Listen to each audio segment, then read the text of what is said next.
Welcome to Focus on Health, a series of educational programs highlighting current health issues sponsored by the Department of Nursing at Salisbury University.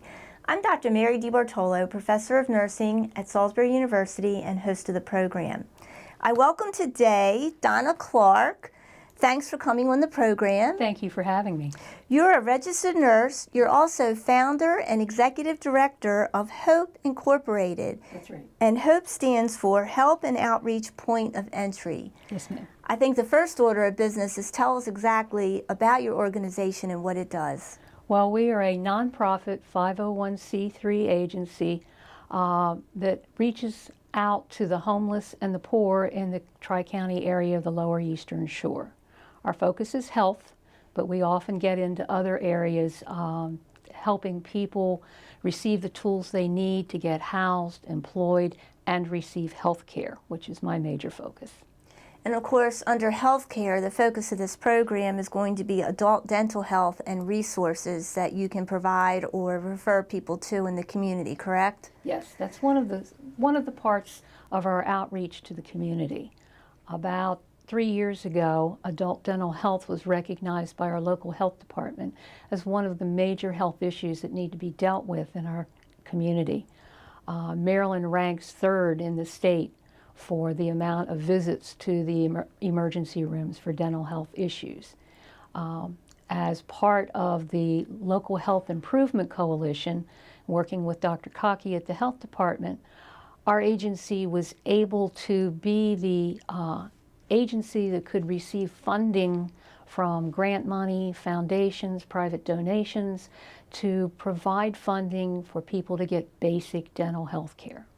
Now we know dental health, a lot of people think of dental care as strictly cosmetic, but we know there's a lot of health problems that can result when people have poor dental health, including impacts on heart and so on. Correct. So it's more to it than that. And of course, going to the ER for dental care is a very expensive way. I think you had some numbers to... Yeah, PRMC in fiscal year 2015 had a little over 2,000 ER visits. ER visits run about $250 per person when you break down the big numbers. However, the admissions, they had 26 admissions at a cost of well over $200,000. AGH, about the same period of time, had a little over 600 ER visits for dental health issues. Cost per visit is about the same there. However, their admissions ran close to $30,000 for, 3 dental admissions, $10,000 per patient. Goodness. Now, I guess a lot of that can be when people don't get the dental care maintenance they need and get infections and so on. It seems like there's a whole generation of people that did not learn to take care of their teeth. Even my older mother-in-law, to her it was get up in the morning, brush your teeth, and go and forget about it. Over the years, we've learned you've got to brush frequently, you've got to floss, you've got to take care of your teeth. And just because you want to have them pulled because they hurt, then what are you going to do? Your diet gets affected, then your health gets affected, and it's a big snowball factor. Exactly, and I know the recommendations are people should see a dentist twice a year, every 6 months. And people at and below poverty level cannot afford it. The children are covered by Medicaid. That's been taken care of. But the insurance... And by children, do you mean 18, under 18? Under 18, yes. But 18 and over, up until recently, had no coverage whatsoever. Some Medicaid insurances do cover basic visits. That would be the initial exam, cleanings, and x-rays. But once they detect problems, there's no financial coverage to treat any problems that are identified. And that's where HOPE comes in.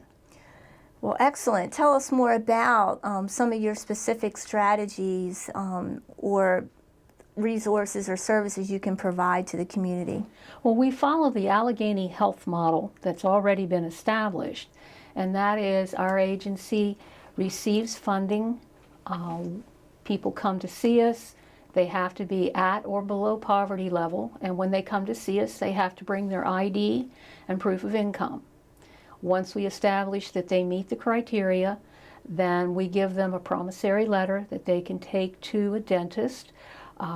With the new funding I'm receiving, it's going to be restricted only to the dental offices that provide discounted care.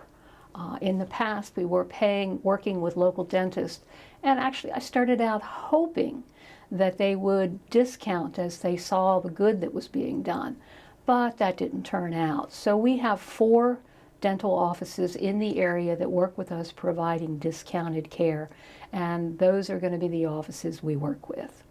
I expect new funding the 1st of August if my grant goes through. You know how that goes.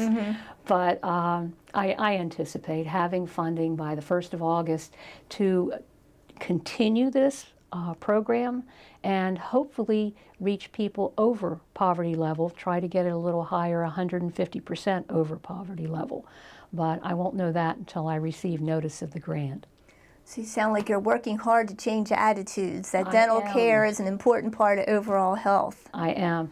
Once we received funding, our whole program started in September of 2015, and we were blessed with a grant from Community Foundation of the Eastern Shore to get started. With that money, we then showed the need. It was interesting. It took almost 8 months for the community to actually realize that we were out there doing this and that they would buy into it to refer people to us. But that's the hardest part of the whole thing, is getting the word out to the community that our service is available to help adults receive dental care. Now tell me again, you collaborate with many other agencies in the local area to achieve this goal? You know, to do the work that our agency does, we collaborate with about 48 different agencies in the Tri-County area. That's not just dental health, that's different programs that we have at the agency. But we work closely with the local health departments, identifying people that are in need. They refer them to us. We talk to the patients or the clients when they come into the office. We provide basic dental health education. Supplies, toothbrushes, floss, toothpaste. I've been known to sit at my desk and brush my teeth just to teach somebody how to do it. It surprises me how many people don't even know how to brush their teeth. And you also work with MAC, correct? Yes, we work with MAC. They're part of the Tri-County Adult Dental Task Force, and they refer patients to us. And we refer patients back to them when we get in a situation that it's more than we can afford. So that's a good resource for senior citizens that need dental Absolutely. care? MAC Incorporated is a great agency in the area. So let me ask you this, where do you have a physical office and where Yes. is that located? We're located in the basement of Wicomico Presbyterian Church here in Salisbury, which is 129 Broad Street. To reach our office, you have to go to the back of the church. There's a black rail fence around an outside basement entrance. Come down those steps, sign in, fill out an intake form, and we'll see you as quick as we can. We are only open on Friday and Monday of each week. Do people need to call and make an appointment, or can they walk in? It's first come, first serve. Okay. And sometimes the wait to see us can be as long as 45 minutes to an hour. Okay. Last Friday, we saw 56 people in a 4-hour period. The Now, word must be getting out. well, it wasn't just for dental, Okay, but right. it's for the services that we provided. Well, it sounds like you do many good things. We try. But again, summarize what exactly you do in terms of the dental care component. We accept people that are in need of dental care. When they come to us, we really don't need any documentation other than their ID and their proof of income. Our grant money is limited to people living in Wicomico, Worcester, and Somerset counties. So that's why we need the ID. We have one small pocket of money through the Parsons Foundation that is restricted to seniors living in Wicomico County. And I have a little more freedom with that grant. We're able to cover dentures and other devices, dental devices. And but that's especially why we need that ID to prove that they're in Wicomico County. Well, it all sounds like wonderful work for an important healthcare issue. What we'll do is at the end of the program, we'll post information regarding your agency and also information regarding the health department.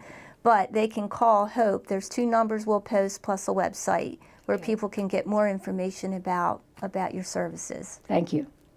And thank you for joining us for this edition of Focus on Health here on PAC 14.